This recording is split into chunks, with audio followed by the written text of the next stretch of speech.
Hey everyone, welcome back to Telugu engineering channel. I'm Khalid.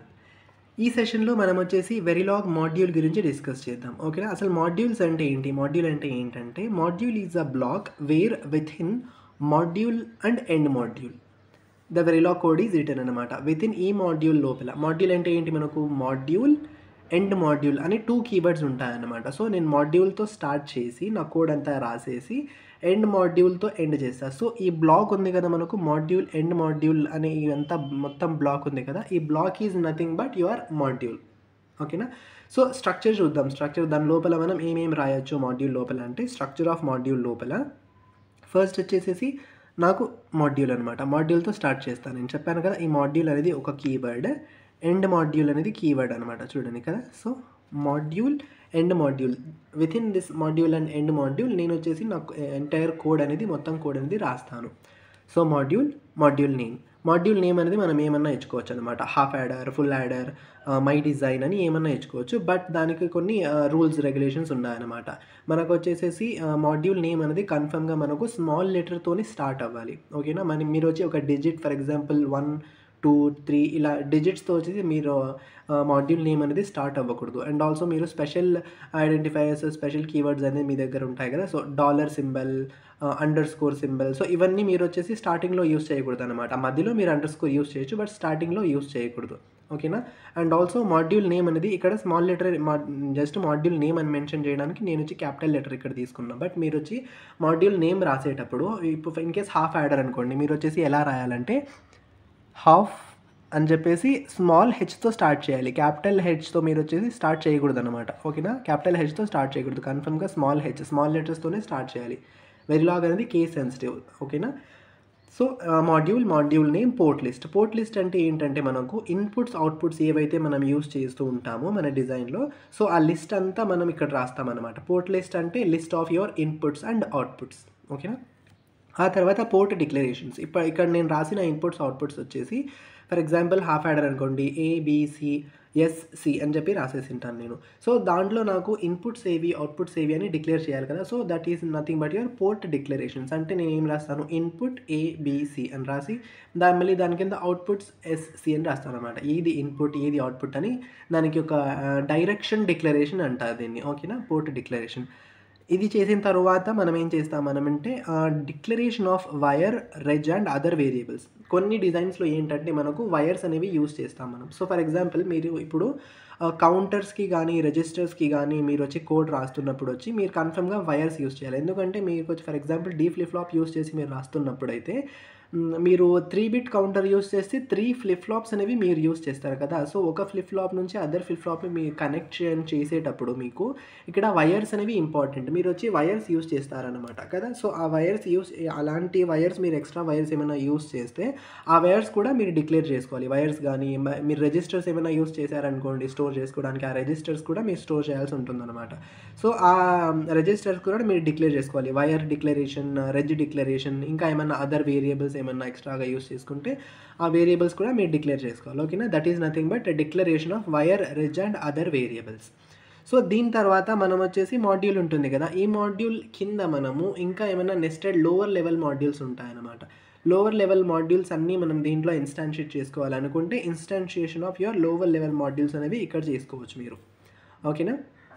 ఆ తర్వాత always block. So always block లోపల మీ వచ్చి ఆల్వేస్ యొక్క స్టేట్మెంట్స్, బిహేవియరల్ స్టేట్మెంట్స్ ఉంటాయి కదా, బిహేవియరల్ స్టేట్మెంట్స్ అనేవి మీరు ఆల్వేస్ బ్లాక్ లోపల అయితే రాస్తారు. సో దాని తర్వాత ఎండ్ మాడ్యూల్. ఇంకా మీరు టాస్క్, ఫంక్షన్స్ ఇంకా చాలా కావాలంటే అవన్నీ రాసుకోవచ్చు అనమాట. ఆల్వేస్ బ్లాక్ తర్వాత కానీ మీరు వచ్చేసి ఎక్కడైతే డిక్లేర్ చేసుకోవాలనుకుంటారో టాస్క్, ఫంక్షన్స్ మీరు డిక్లేర్ చేసుకొని ఆ తర్వాత ఆ టాస్క్ ఆర్ ఫంక్షన్ని మీరు కాల్ చేసుకోవచ్చు. ఓకేనా? So this is your structure of module అనమాట. మాడ్యూల్ స్ట్రక్చర్లో మీరు వచ్చి ఇలా రాస్తారనమాట. This is your structure of module overview. ఓకేనా? సో ఇప్పుడు మనం చూసింది ఏంటి, మాడ్యూల్ అంటే ఏంటి అనేది చూసాం, స్ట్రక్చర్ ఆఫ్ మాడ్యూల్ అంటే ఏంటి చూసాం. బట్ ఇప్పుడు మనం మాడ్యూల్ అసలు ఎందుకు యూస్ చేస్తాం, పర్పస్ ఆఫ్ మాడ్యూల్ ఏంటి అంటే, different input combinations are given to design module and this design module will give outputs. ఇప్పుడు మీకు డిజైన్ మాడ్యూల్ అనేది ఉంటుంది కదా. ఇప్పుడు ఫర్ ఎగ్జాంపుల్ మీరు యాండిగేట్కి డిజైన్ రాశారనుకోండి, యాండిగేట్కి డిజైన్ అయితే రాసేసి ఉంటారు మీరు. సో ఇప్పుడు మీ యాండిగేట్ ఏంటి, నేను 0 0 ఇచ్చినప్పుడు నాకు 0 అనే అవుట్పుట్ రావాలి. 1 అని ఇస్తే నాకు 1 రావాలి కదా! This is my expectation. So, ఇలా నా AND గేట్ వర్క్ అవ్వాలి అని నేను ఎక్స్‌పెక్ట్ చేస్తా. ఇదే లాజిక్ నేను రాస్తాను. ఓకేనా? సో, ఇప్పుడు అసలు అది కరెక్ట్‌గా వర్క్ అవుతుందా లేదా అని నేను చెక్ చేయాలంటే ఏం చేయాలి? ఇన్‌పుట్ వాల్యూస్ దానికి ఇవ్వాలి కదా నేను. 0, 0 అని జనరేట్ చేసి ఆ 0, 0ని నేను డిజైన్‌కి ఇవ్వాలి కదా! సో, ఆ 0, 0 డిజైన్‌కి ఇవ్వాలన్నప్పుడు నాకు డిఫరెంట్ ఇన్‌పుట్ కాంబినేషన్స్ అనేవి ఉంటాయి కదా నాకు. That is nothing but your input combinations అనమాట. 0, 0, 0, 1, 1, 0, 1, 1 అవన్నీ నేను జనరేట్ చేసి డిజైన్‌కి ఇస్తా. ఇప్పుడు డిజైన్ మాడ్యూల్ ఏం చేస్తుంది? ఈ మాడ్యూల్ వచ్చేసి నాకు ఆ వాల్యూస్ తీసుకొని, ఇన్‌పుట్ వాల్యూస్ తీసుకొని అవుట్‌పుట్స్ అనేవి ప్రొడ్యూస్ చేసి మనకు బయటికి ఇస్తుందనమాట అది. ఓకేనా? ఇంకా ఏంటంటే మనకు మాడ్యూల్ అనేది మనం ఒకసారి రాసిన తర్వాత design module, same module can be reused to make a chain module. Same module can be used to make a chain module అనమాట. ఫర్ ఎగ్జాంపుల్ కౌంటర్స్, రిజిస్టర్స్ మీద మీరు వర్క్ చేసినప్పుడు మీకు వచ్చేసేసి ఒక సేమ్ డీ ఫ్లిప్ ఫ్లాప్ అనే logic ఒక module లోపల రాసి, సో ఆ డీ ఫ్లిప్ ఫ్లాప్ ఒక మాడ్యూల్ని మీరు వచ్చి కాల్ చేసుకుంటూ ఉంటారనమాట. ఎన్ని బిట్స్ ఆఫ్ కౌంటర్ అయితే అన్నిసార్లు దాన్ని కాల్ చేసుకొని దానికి ఒక డిఫరెంట్ ఐడెంటిఫైయర్ అనేది ఇస్తారు మీరు. ప్రతిసారి ఒక న్యూ ఐడెంటిఫైయర్ అనేది ఇస్తారనమాట. This is nothing but same module can be reused to make a chain module. So దీని తర్వాత మనము మాడ్యూల్‌లో వచ్చేసి మనకు టాప్ లెవెల్ మాడ్యూల్ అంటే ఏంటి? టాప్ లెవెల్ మాడ్యూల్ అంటే ఏంటంటే, the top module is the one in which all lower modules are encapsulated. So, first నాకిప్పుడు టెస్ట్ బెంచ్ తీసుకోండి. సో, నాకొచ్చేసి టెస్ట్ బెంచ్ మాడ్యూల్ ఉంటుంది అండ్ డిజైన్ మాడ్యూల్ కూడా ఉంటుంది కదా! సో, నాకొచ్చేసి టెస్ట్ బెంచ్ మాడ్యూల్ ఉంటుంది ఫస్ట్ ఆఫ్ ఆల్.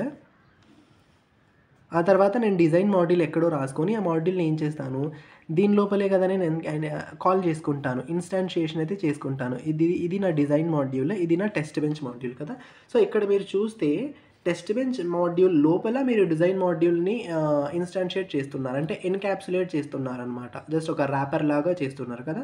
సో, ఇలా మీకు టాప్ మాడ్యూల్ ఏంటి దీంట్లో? ఇదే కదా టాప్‌లో ఉండేది. ఈ టాప్ మాడ్యూల్ అనేది మీకు ఈ డిజైన్ మాడ్యూల్‌ని ఎన్‌క్లోజ్ అయితే చేస్తుంది కదా! ర్యాప్ అయితే చేస్తుంది. సో, ఇలాంటి కేసెస్‌లో మీకు ఈ అనేది టాప్ మాడ్యూల్ అనేది మీకు టెస్ట్ బెంచ్ మాడ్యూల్ అనేది మీకు టాప్ మాడ్యూల్ లాగా వర్క్ అవుతుందనమాట. ఓకేనా? టాప్ లెవెల్ మాడ్యూల్ అంటే ఇదే మీకు. సో, మళ్ళీ డిజైన్‌లో కూడా మీరు ఫర్ ఎగ్జాంపుల్ ఒక కౌంటర్ గాని డిజైన్ చేస్తుంటే మీరు ఏం చేస్తారంటే ఫస్ట్ ఒక మాడ్యూల్ తీసుకుంటారనమాట. ఫస్ట్ ఒక మాడ్యూల్ తీసుకొని దీని లోపల వచ్చేసి మీరు డిజైన్ అయితే రాసేస్తారు. For example D flip flop use చేస్తుంటే డీ ఫ్లిప్ ఫ్లాప్ డిజైన్ దీంట్లో రాయాలి. టీ ఫ్లిప్ ఫ్లాప్ యూజ్ చేస్తుంటే టీ ఫ్లిప్ ఫ్లాప్ డిజైన్ అయితే మీరు దీంట్లో రాస్తారు. ఓకేనా? సో, ఇప్పుడు ఫర్ ఎగ్జాంపుల్ నేను 3 బిట్ కౌంటర్ నేను డిజైన్ చేయాలనుకున్నప్పుడు నేను ఏం చేస్తానంటే ఫస్ట్ ఫ్లిప్ ఫ్లాప్ లాజిక్ రాసేసి ఒక మాడ్యూల్‌లో ఆ మాడ్యూల్‌ని ఇంకొక మాడ్యూల్ తీసుకుంటాను నేను. ఇంకొక మాడ్యూల్ తీసుకొని నాకు 3 బిట్ కదా! 3 బిట్ అన్నప్పుడు నేను ఈ మాడ్యూల్‌ని ఇక్కడ కాల్ చేస్తాననమాట. ఈ మాడ్యూల్‌ని నేను ఇక్కడ కాల్ చేసుకొని దానికి ఒక యూనిక్ ఐడెంటిఫైయర్ నేమ్ ఇస్తాను. ఓకేనా? సో, ఇంకొకసారి కాల్ చేసుకొని ఇంకొక యూనిక్ ఐడెంటిఫైయర్, ఇంకొకసారి కాల్ చేసుకొని ఇంకొక యూనిక్ ఐడెంటిఫైయర్ అనమాట. సో, ఇప్పుడు మీరు చూస్తే నేను 3 బిట్ ఫ్లిప్ ఫ్లాప్ యూజ్ చేస్తాను కాబట్టి 3 సార్లు నేను ఈ డిజైన్‌ని కాల్ చేసుకుంటున్నాను కదా! సో, ఇప్పుడు వచ్చేసేసి నేను దిస్ ఈజ్ నాకు ఒక మాడ్యూల్, దిస్ ఈజ్ ఒక మాడ్యూల్, దిస్ ఈజ్ ఒక మాడ్యూల్ కదా! సో, ఈ మాడ్యూల్స్ అన్నీ నేను ఈ టాప్ లెవెల్ డిజైన్ మాడ్యూల్‌లో నేనొచ్చి ఇన్‌స్టాన్షియేషన్ అయితే చేస్తున్నాను కదా! సో, ఏ మాడ్యూల్‌లో లోపల మనము ఇంకొక వేరే మాడ్యూల్స్‌ని ఇన్‌స్టాన్షియేట్ చేస్తామో ఆ పెద్ద top level module is nothing but your top module, top level module. ఓకేనా? ఒక మాడ్యూల్ లోపల మనము ఇంకా వేరే మాడ్యూల్స్‌ని ఇన్‌స్టాన్షియేట్ చేస్తే, ఓకే, ఇన్‌స్టాన్షియేట్ గాని చేస్తే ఎన్‌క్యాప్సులేట్ చేయడం చేస్తే ఆ మాడ్యూల్ ఈజ్ నథింగ్ బట్ మనకు టాప్ మాడ్యూల్ లాగా వర్క్ అయితే అవుతుంది. ఓకేనా? This is nothing but your top module in module concept of Verilog. ఓకేనా? I hope all of you understood this concept. In the next సెషన్‌లో వచ్చేసేసి మనం ఇంకా పోర్ట్స్ అనేవి చూద్దాం. Okay? Ports, different types of ports అవన్నీ చూద్దాం. ఓకేనా? Thanks for watching.